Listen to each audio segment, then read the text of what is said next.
Hello दोस्तों, हमारे YouTube channel पर आपका बहुत बहुत स्वागत है। आज हम इस वीडियो के माध्यम से आपको सिखाने वाले हैं कि HKRN यानी कि हरियाणा कौशल रोजगार का जो रोजगार निगम का जो आपका पोर्टल रहने वाला है 2025 में आपने उस पोर्टल पर अपने आप को किस प्रकार से अपना है जो रजिस्ट्रेशन करना है, वह पूरी प्रक्रिया है जो आपको है जो करके दिखाने वाले हैं। इसके लिए आपको कहीं CSC पर जाने की कोई ज़रूरत नहीं रहने वाली है। ये आप है जो घर बैठे कर सकते हैं। गूगल क्रोम को खोल लेना और HKRN टाइप करके आपने सर्च कर देना है। हरियाणा कौशल रोजगार निगम के पहला ही वेबसाइट का लिंक होगा, इस पर क्लिक कर देना है। क्लिक करते ही आप है जो इस ऑफिशियल पेज पर पहुंच जाओगे और आपको यहाँ पर कैंडिडेट रजिस्ट्रेशन एंड लॉगिन का एक कॉलम यहाँ पर दिखाई देने वाला है। यहाँ पर आपने क्लिक कर देना है। यहाँ पर क्लिक करते ही इस प्रकार का इंटरफेस खुलकर आपके सामने आ जाएगा। यहाँ पर आपको दिखाई देने वाला है इंटर यूवर फैमिली ID, यानी कि उस मेंबर की परिवार पहचान पत्र संख्या आपने डाल देनी है जिसका आप यहाँ पर क्या है रजिस्ट्रेशन करना चाहते हो। यहाँ पर आपने अपना परिवार पहचान पत्र डालना और उसके बाद डिस्प्ले मेंबर का ग्रीन बॉक्स दिखाई देने वाला, इस पर क्लिक करना और फिर उस मेंबर का यहाँ से सिलेक्शन कर लेना है। उसके बाद क्या करना है, गेट PPP वेरिफिकेशन OTP वाले इस कॉलम पर आपने क्लिक कर देना। आपके रजिस्टर्ड मोबाइल नंबर पर एक है जो 4 अंकों का OTP है जो भेजा जाएगा और वो 4 अंकों जो भी रजिस्टर्ड मोबाइल नंबर आपके साथ है उसके 4 अक्षर आपको यहाँ पर ग्रीन लाइन में आपको दिखाई देने वाले होंगे। इस नंबर पर आपने उस OTP को क्या है प्राप्त करना है और यहाँ से देख करके आपने यहाँ पर इंटर OTP वाले इस बॉक्स में आपने डाल देना है और उसके बाद ग्रीन बॉक्स पर वेरीफाई OTP पर क्लिक कर देना और वेरीफाई होते ग्रीन टिक लग जाएगा। फिर लॉगिन पर आपने है जो क्लिक कर देना है। जैसे आप क्लिक करोगे तो आप स्टेप नंबर 1 है जो इसका खुलकर आ जाएगा। फैमिली ID से जो भी आपकी पर्सनल डिटेल है, कम्युनिकेशन डिटेल है, आपका एड्रेस वगैरह सारी चीज़ें हैं जो ऑटोमेटिकली उठा ली जाएगी। यहाँ पर कुछ नहीं करना। यहाँ पर आपको एक यहाँ पर ये दिखाई देना जनरेट, यहाँ पर जनरेट कर देना है, यानी कि आपका जो रजिस्ट्रेशन नंबर तो आपका यहाँ पर सक्सेसफुली तरीके से क्या है यहाँ पर जनरेट हो चुका है। लेकिन जनरेट होना ही आप इसमें काफ़ी नहीं है, इसमें और भी डिटेल है जो एजुकेशन की है, बाकी चीज़ें हैं वो फिल करनी होती हैं। तो आपने इसको ओके कर देना या फिर यहाँ पर जो क्रॉस का निशान दिखाई देने वाला है यहाँ पर क्लिक कर देना। इसके बाद आप स्टेप नंबर 2 पर पहुँच जाओगे जो कि एजुकेशन का होगा। यहाँ पर आपने अपनी 10th क्लास का जो इस प्रकार से सिलेक्शन कर लेना है। अगर आप 10th से नीचे का सिलेक्शन करते हो तो आपने है जो DMC टाइप में अपना है जो वहाँ से निकलवा लेना। उसके बाद 10th के बाद आपने उस बोर्ड को सेलेक्ट कर लेना है जिस बोर्ड से आपने है जो 10th क्लास है जो पास की हुई होगी, वो बोर्ड आपको यहाँ पर है जो सिलेक्शन होके आपका आ जाएगा। उसके बाद आपको यहाँ पर दिखाई देने वाला date on marksheet oblique passing year, यानी कि जो 10वीं की कक्षा आपने पास की है उस पर नीचे की तरफ देखो तो एक डेट आपको मिलेगी और जैसे यहाँ पर क्लिक करोगे कैलेंडर इस प्रकार से खुलकर आएगा।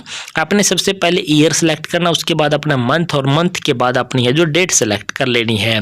इसके बाद आपका कॉलम दिखाई देने वाला है रोल नंबर। 10वीं की DMC पर जो रोल नंबर है वो रोल नंबर आपने एज इट इज यहाँ पर क्या है टाइप कर देना है। यहाँ पर टाइप करने के बाद अगला कॉलम आपको दिखाई देने वाला होगा जो कि आपका रहने वाला ग्रेड। यहाँ पर नॉन GPA या फिर GPA सेलेक्ट कर लेना।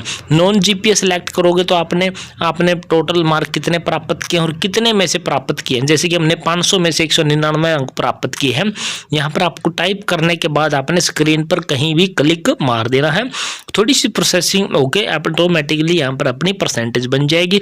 उसके बाद अगला कॉलम है अपलोड करने का, यानी कि आपने 10वीं की DMC है जो आपने यहाँ पर ओरिजिनल 10वीं की DMC आपने अपलोड कर दे जो कि PDF में आपने अपलोड करनी। अपलोड करने के बाद यहाँ पर ऐड वाले इस ऑप्शन पर क्या है क्लिक कर लेना है। जैसे यहाँ पर आप क्लिक करोगे, क्लिक करने के बाद आपकी 10वीं की DMC की डिटेल यहाँ पर ऑटोमेटिकली आपकी ऐड हो जाएगी।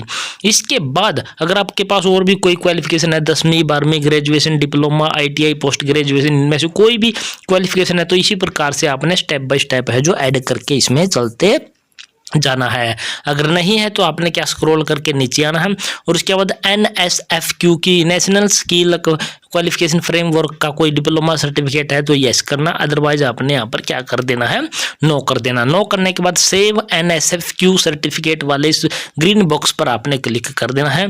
क्लिक करोगे तो यहाँ पर जो नो डाटा फाउंड आपको यहाँ पर दिखाई देने वाला है, यहाँ पर नो NA इस प्रकार से हैं जो लिखे हुए आपको हैं जो दिखाई देने लग जाएंगे। जैसे कि आप अपनी स्क्रीन पर दिखाई दे रहा है। इसके बाद CET कॉमन एलिजिबिलिटी टेस्ट अगर यस है तो आपके पास यस करना, अदरवाइज यहाँ पर भी आपने क्या है नो कर देना है। और सेव CET सर्टिफिकेट यहाँ पर ग्रीन बॉक्स को आपने क्लिक कर देना। और यहाँ पर नो डाटा फाउंड जो आपको यहाँ पर दिखाई देने वाला है, नो रिकॉर्ड फाउंड, यहाँ पर आपको नो NA इस प्रकार से दिखाई देने लग जाएगा। इसके बाद यहाँ पर आपने कुछ नहीं करना, नेक्स्ट वाले इस ऑप्शन पर क्या है क्लिक कर देना है। नेक्स्ट पर क्लिक करते ही है जो आप है जो इसके स्टेप नंबर 3 पर है जो इस प्रकार से पहुंच जाओगे, जैसे कि अब हम यहाँ पर पहुंच चुके हैं। यहाँ पर क्या है socio economics criteria, socio economic criteria के आपको अब कोई भी अंक नहीं मिलने वाले हैं, तो इसमें आप यस करो चाहे नो करो उसका कोई भी फर्क नहीं पड़ने वाला है। तो हम यहाँ पर नो कर देते हैं और उसके बाद यहाँ पर क्या है सेव का ऑप्शन हमारे पास आ चुका है। और यहाँ पर हम नो करने के बाद सेव पर क्लिक करेंगे। जैसे ही हम सेव पर क्लिक करेंगे सोशियो इकोनॉमिक क्राइटेरिया सक्सेसफुली यहाँ पर अपडेट हो चुका है, यहाँ पर सक्सेसफुली सेव हो चुका है। इस प्रकार का पॉपअप मैसेज आपको दिखाई देने वाला होगा। ओके पर क्लिक कर देना। उसके बाद आगे आपको दिखाई देने वाला है कि आपके पास कोई लाइसेंस वगैरह की डिटेल अगर पास नहीं है तो नो करके आपने नेक्स्ट पर सेव कर क्लिक कर देना। इसके बाद स्टेप नंबर 4 पर पहुंच जाओगे आप। यहाँ पर एक्सपीरियंस सर्टिफिकेट, अगर आपके पास कोई एक्सपीरियंस है, आप किसी भी पोस्ट से संबंधित प्राइवेट या सरकारी है तो यस करना, अदरवाइज आपने यहाँ पर भी नो कर देना है और ऐड एक्सपीरियंस वाले इस बॉक्स पर क्लिक कर देना। इस प्रकार का पॉपअप मैसेज आएगा सेव होने के बाद। इसके बाद आपने क्या करना, स्क्रॉल करके सीधा नीचे की तरफ है जो आ जाना है और यहाँ पर एक चेक बॉक्स आपको बना हुआ यहाँ पर क्लिक करना है। जैसे आप यहाँ पर क्लिक करोगे यहाँ पर पेमेंट करने का एक बॉक्स खुलकर आपके सामने आ जाएगा, तो आपने मेक पेमेंट वाले इस बॉक्स पर क्लिक कर देना है। क्लिक करने के बाद इस प्रकार से आपकी पेमेंट डिटेल आपको यहाँ पर दिखाई देने वाली होगी। रिमार्क में आपने लिख देना है रजिस्ट्रेशन फीस। रजिस्ट्रेशन फीस लिखने के बाद यहाँ पर पे का एक ऑप्शन दिखाई देने वाला, पे वाले इस ऑप्शन पर क्लिक कर देना है। क्लिक करने के बाद आपको इस प्रकार का इंटरफेस दिखाई देने वाला होगा और बिलिंग इन्फॉर्मेशन में अपने कैंडिडेट का नाम, उसके बाद उसका है जो एड्रेस यानी कि VPO या उसके शहर का नाम, उसका है जो आपने क्या है यहाँ पर पिन कोड डाल देना। पिन कोड डालते ही उसका जो स्टेट डिस्ट्रिक्ट ऑटोमेटिकली उठा लिया जाएगा।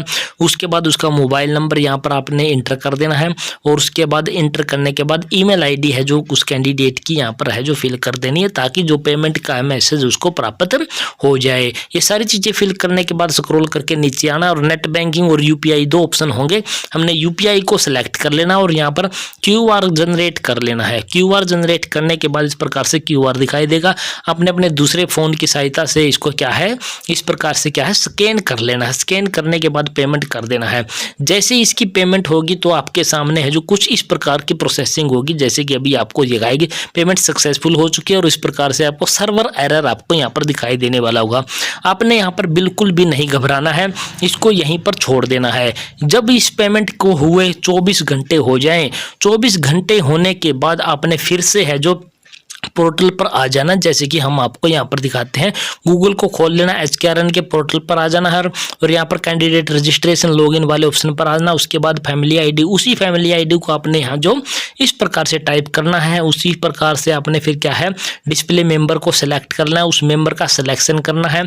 उसके बाद फिर वही प्रक्रिया करनी है, सेंड OTP करना है। जो OTP प्राप्त होता है वो OTP आपने यहाँ पर क्या है एंटर करना है। एंटर करने के बाद उसको क्या है यहाँ पर आपने वेरीफाई है जो कर लेना है। यहाँ पर OTP डाल दिया है, वेरीफाई हो चुका है। उसके बाद लॉगिन हम कर लेते हैं। लॉगिन करने के बाद स्टेप नंबर 1 आएगा। उसके बाद आपने डायरेक्टली स्टेप नंबर 4 पर आपने क्या है क्लिक कर देना है। क्लिक करते ही आप 4 नंबर पर पहुंच जाओगे, यहाँ पर नीचे आओगे और यहाँ पर आपने चेक बॉक्स को क्लिक करना है। अब आपके सामने यहाँ पर फाइनल सबमिट करने का एक ऑप्शन आ चुका होगा।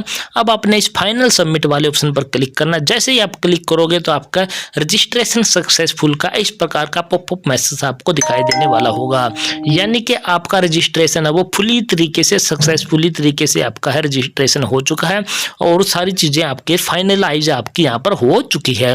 तो इस प्रकार से 2025 में जो आपने है रजिस्ट्रेशन करने का ये प्रोसेस है इस प्रकार का रहने वाला है और इस प्रकार से आपने कर लेना। इसके लिए CSC के ही पे जाने की कोई ज़रूरत नहीं, सिर्फ आपको जो फीस देनी है वो आपने कटवा देनी है। तो ये प्रक्रिया और आशा करते हैं हमारे द्वारा सिखाई प्रक्रिया पसंद आई होगी। पसंद आई तो हमारे चैनल को आपने लाइक शेयर सब्सक्राइब जरूर कर देना है। तो जय हिंद जय भारत दोस्तों।